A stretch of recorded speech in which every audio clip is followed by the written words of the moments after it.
Have you ever wondered why pornography is free and accessible, yet business education and personal development education is so difficult to access and it's expensive? Have you ever wondered why is it that the banks are so willing to lend you money for credit card debt, or for you to buy a consumer item, or for you to buy a car, but when it comes to being able to borrow money for businesses, it's extremely difficult?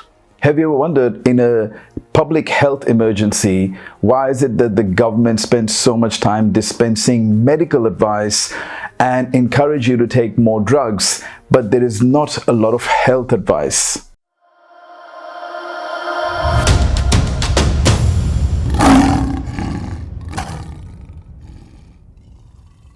I think it was about 13 years ago that I came across this concept of the Matrix. You know, there's a movie called The Matrix. A lot of people have watched that movie, but didn't quite really understand what the movie is about. And to be honest with you, even I didn't really fully understand that there was a message, a deeper message in the movie. And so I came across this concept of The Matrix about 13 years ago. And I don't think I fully appreciated what the Matrix was. And according to me, the Matrix is simply a construct, a social construct, an economic construct. It's almost like a make-believe world that we have been told exists, and we are being told that this is how we're supposed to live. And when you're in the Matrix, you're a bit like a fish in the water. You see, a fish swims in the water, but it doesn't know that it's in water. And the Matrix is very similar to that. You're in a system, but you can't detect that you're in a system because you are on autopilot. You're doing the things that you've been told right from birth, and you feel that that's how the world is supposed to work. And because everybody else is around you is doing the same thing, you don't really question it. So the Matrix, the whole premise around the Matrix, and for the people who are very passionate and they believe that the Matrix exists, what they're basically saying is that there is a construct, there is a make-believe world that has been built by these very smart people with a lot of money. And a lot of people have made references to the Rockefeller family or the Rothschild family. And the assertion is that a lot of large organizations work collectively to create public policies and economic policies, and then they give it to the government, and then the government then pass that on to the public. So according to them, imagine a world where you've got bodies like the World Health Organization and United Nations and the World Bank and the International Monetary Fund and the World Economic Forum, all very powerful and large organizations that are supposedly working for the benefit of the global society. But the assertion for people who really believe in the Matrix is that these organizations don't really exist for the benefit of society. They actually exist for control of society. And all of these organizations provide policies and mandates to all the major governments of the world. And then the major governments use those policies to decide how the economy is going to function, how the society is going to function, how the institutions are going to function. And the vast majority of people just unconsciously and blindly follow those rules and never really question them. And there is what this whole thing serves to do is to control and shape public opinion through the control of media, and now obviously social media. So what you do is you end up encouraging one type of narrative, and then anything that's going to challenge these organizations, they start to censor the other type of narrative. So, you know, it started to, you know, in the beginning when I heard about it, I didn't actually believe it. I thought this is some sort of a conspiracy theory. I mean, how can this be true? But then over a period of time, as I started to pay attention to what's happening in the media, to what's happening in society, to how people behave, to how people live, I started to go, some things don't really make sense. There always seems to be this divisiveness that's created by the media around religion. There's always seems to be this divisiveness that's created in the media for the genders. You know, like, you know, you can see that there's a lot of conflict now between the genders. There seems to always be different worldviews, and there always seems to be clashes and wars. And it's almost, sometimes it seems like that these big organizations it's in their best interest to make sure that people don't come together and live in harmony and live peacefully and live with love. It's almost like that they want that as long as if people become really empowered and they become really wealthy and they become really physically and mentally and emotionally and financially strong, then they become very difficult to govern. So one of the easiest ways is to keep the masses really weak and dependent on the system by creating policies that keep them in the rat race. Now, it doesn't really make sense, when you look at the reports that Deloitte and these other organizations produce around the wealth disparity. Depending on what statistic you believe, it's considered that between 1 to 3% of the global population controls the majority, 60 to 80% of the world's assets. Now that's disparity. So you've got billions of people that are working hard and they're going to work for 30 or 40 years of their life. And even after 30 or 40 years of being in the workforce, they're not even going to get to a point of self-sufficiency. And then you've got people who are making literally hundreds of millions of dollars weekly or monthly. Right? So this kind of wealth disparity, not only does it exist, it almost seems like it's encouraged. Now you think about what's happened just in the COVID response in the last sort of 3 years. What we've really seen is that there supposedly has been a wealth transfer of about $2 to $3 trillion. And where is that money gone and where does it come from? Well, the average person is worse off now. Inflation, the cost of goods has gone up, cost of services has gone up, people's salaries haven't gone up. So the average person who is making an income now is worse off. The average person, the mom and dad businesses who have worked really hard to establish a business and they had a dream, they are disadvantaged because of the lockdowns. They couldn't function, but a lot of people became very wealthy. In the last 3 years, we had a lot of large organizations. They made a lot of money. The YouTubes of the world, the Facebooks of the world, Amazon, they made a lot of money.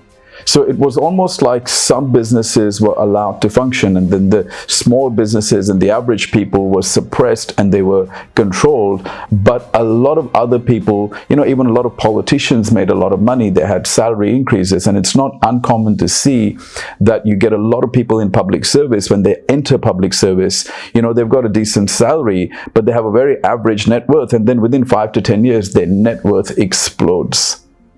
So the matrix is really about a system that has, the argument is that there is a set of elite people who are extremely brilliant and strategic and political. And what they have done is they have created a world, they have created a system for everybody else. And the reason why that system works is because we accept it and we comply with it and we don't even question it. Right? I mean, as an example, one of the things that's happened in the Western world is, a lot of countries, if you're an individual taxpayer, you can be paying up to half of your income in tax.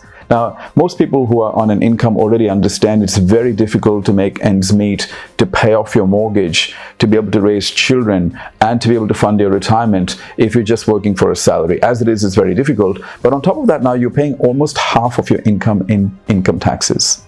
And at the same time, there is not, for the average person, if they bend the rules a little bit, if they break the rules, they go to prison.